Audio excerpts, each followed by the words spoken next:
Watch Dr. Drew's new show at 9 on HLN. Weeknights on HLN. Let's get to the fact versus the fiction here. Vitiligo. Did he have vitiligo, and is that why he lightened his skin? Yes. You saw vitiligo. And here's vitiligo, by the way, is white patches, and right. It's very pronounced on dark-skinned people. Yeah. And you wouldn't probably see him, you probably wouldn't know it, but if I got to relay a story, I got called into his room, his hotel room one day, and we were in his bedroom, and he was talking about having a rash on the back of his legs.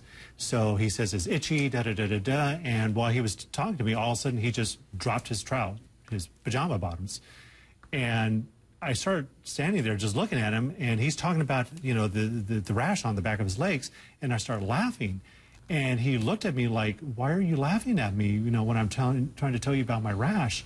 And I said, Michael, you just dropped your pants in front of me, you know.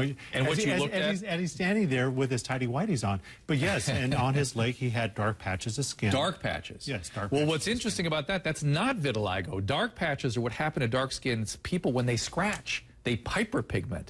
So that goes against the vitiligo theory, interestingly. He does have clearly some kind of skin problem, yes. But all that scratching makes it get darker.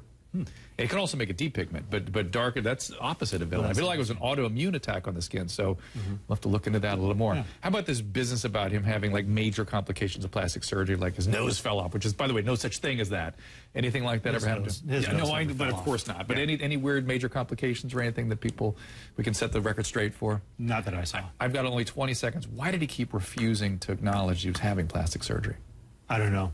Never really talked about that with you? No. Michael worked very hard to try to get away from the drugs. I knew about him using certain prescription drugs, but he wanted to be clean. He did not like taking the medications, and he was strongly against any kind of illegal narcotics. So I know of 2 times that he worked hard working with doctors to try to get himself clean, sober, and away from the hard narcotics.